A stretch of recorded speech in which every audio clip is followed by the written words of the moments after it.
Hey, what's up, guys? Thanks for joining the channel again. This is MD Investor. That's MD Investor. You're in the right place for talking about personal finance. We're talking about setting dreams, achieving them, breaking the cycle of generational poverty. We're talking about financial intelligence, financial education, and thank you for your support. On Instagram now, MD Investor One. That's MD Investor One on Instagram. You can follow me on Facebook.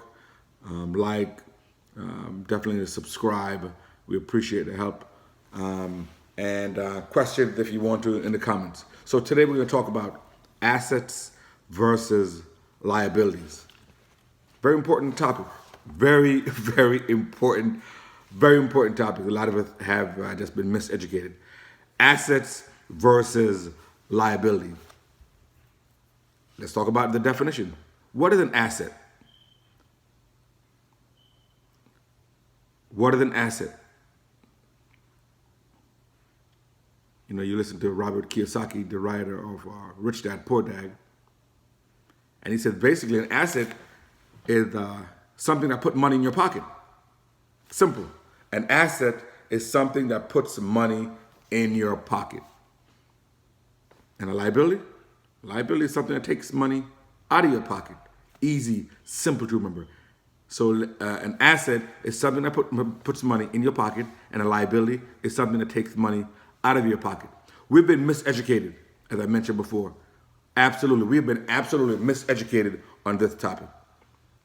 A lot of us going around thinking that houses are an asset, cars are an asset, vacation homes are an asset, all type of things, jewelry, sneakers, TV, all these things. We think these things are assets. But ask yourself the question, do any of these things put money in your pocket? I'll put an asterisk next to houses. And the reason why, if you have an investment property, that could be an asset, where the tenants are paying you money. But the house that you live in, it's not an asset. Think about it. Is your house putting money in your pocket every month? No, it's not. It's costing you money every month. Mortgage, if the washer breaks down, toilet backs up, anytime, insurance. I mean, it costs you money every month. And a house is really not an asset. It is an asset, but it's not an asset for you. It's an asset for the bank. Think about it. Every month, you got to pay a mortgage to the bank. So for the bank, it's an asset. It brings income into them every month. For you, it's a liability. Absolutely. Okay. Cars. Is a car an asset? We know as soon as you drive off the lot, the car goes down in value. Is your car putting money in your pocket every month? Unless under some rare circumstances where a car is part of a business, you're an Uber driver or something of that sort, where it's actually making money. But otherwise, your regular car, it's not an asset. It costs you money. Again, insurance, registration, gas, maintenance. It's costing you money. It does not put money in your pocket, right? A vacation home. It's not an asset, right? They jack up the maintenance fee every year. It costs you. It takes money out of your pocket. Jewelry, come on now. Sneakers, come on now. All these things, they're liabilities, but we've been miseducated to think that they are an asset. Okay, pull up in your nice fat Mercedes Benz. It's not an asset. You got to pay the note every month. It's costing you money. Let's talk about how rich people do it. Rich people buy assets. I'll say it again. The rich buy assets. They buy land. They buy investment properties, they buy stocks, they buy maybe racehorses, they buy jewelry, meaning like gold and silver, bars and so on, not jewelry you put in your neck. So the rich buy assets, and the income generated from those assets, they use to fund their lifestyle, right? You got a whole lot of investment property, then you got rent coming in from all these tenants.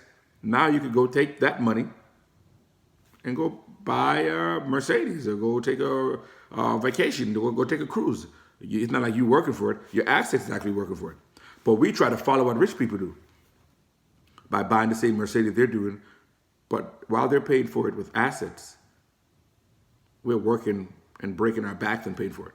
Okay? So the rich buy assets. The poor and middle class, what do? We buy liabilities and we think they're assets. Yeah, man, they got a nice job, nice benefits, and yeah, they bought this nice new 500 Mercedes Benz, with the tinted windows. Liability. Liability is putting not one dime in your pocket, but that's how we've been taught. Okay? An asset will work for you. Let me say that again. An asset will work for you. Right? Think about it. You have an investment property. You have tenants paying you rent. That money, you didn't have to work for it. That asset is working for you and bringing money home. An asset will work for you. And why is it important to have an asset? It's important to have an asset because if the asset is working for you, therefore, you don't have to go out and work. The asset is actually working for you. And therefore, you don't have to go out and work. It's a beautiful thing. It's a beautiful thing. Let's look in the Bible. In Proverbs 14:4, that's Proverbs 14:4, it says, where no oxen are, the crib is clean, but much increase is in the strength of the ox. Proverbs 14:4 in the Word of God. Where no oxen are, the crib is clean. The crib is the part is in the like in the manger or in the stable where the animals eat out of. The crib. They call it. Some people call it manger. Some people call it a crib. But it's the trough where the animal eat out of. Where no oxen are, the crib is clean. But much increase is by the strength of the ox. Let's think about that for a minute. Because in those days, in the Bible days, there are the agricultural community, agricultural environment, right? You had land and crops, and there were farmers, and you had animals like oxen, and they would plow the land and help you to manage the land and help you to really farm. And they would help you to increase the productivity that the land would give you, right? I mean, one man by himself, how much can he do, right? I mean, how much can he do? 5, 6, 10 acres of land. How much can he do? How much potatoes can he plant? But with an oxen, you could plow. You could do a lot more work, right? Plow the land. What if you have one yoke of oxen? What if you have 2 yoke of oxen? We read in the book of Job how Job had a whole bunch of oxen. So imagine the work that animals would do for him. Work all that land, right? Because he didn't have to do it. So where no oxen are, so when you don't have an oxen, and you can think of an oxen as like an asset, it works for you. Where no oxen are, so where we have nothing working for you, no asset working for you, the crib is clean, meaning there is no food in the stable for the animals. But much increase is by the strength of an ox. Without an oxen, without assets, food is going to be very scarce. But much increase is by the strength of an ox. When you have an ox or when you have assets to work for you, there's much increase. Think about it, right? One man can only do so much, but we have 2, 4, 6, 10 yokes of oxen. They can do a whole lot more work. Another version of Proverbs 14:4 says, where there are no oxen, the manger is empty. But from the strength of an ox comes an abundant harvest. Saying the same thing. Without something to work for you, it's going to be difficult to generate that type of harvest. But with the strength of an ox, the strength of assets, comes an abundant harvest. And that's what we're looking for, an abundant harvest. We said an asset or oxen will work for you, and they'll provide food, and you don't have to work for it. Isn't that a beautiful thing? How beautiful is that? That your asset will work for you and generate food for you. But now the problem is First of all, before we go to get the problem, let's look at the benefits. Oxen, they work for you. So you don't have to work for it. They're much stronger than you are. Right?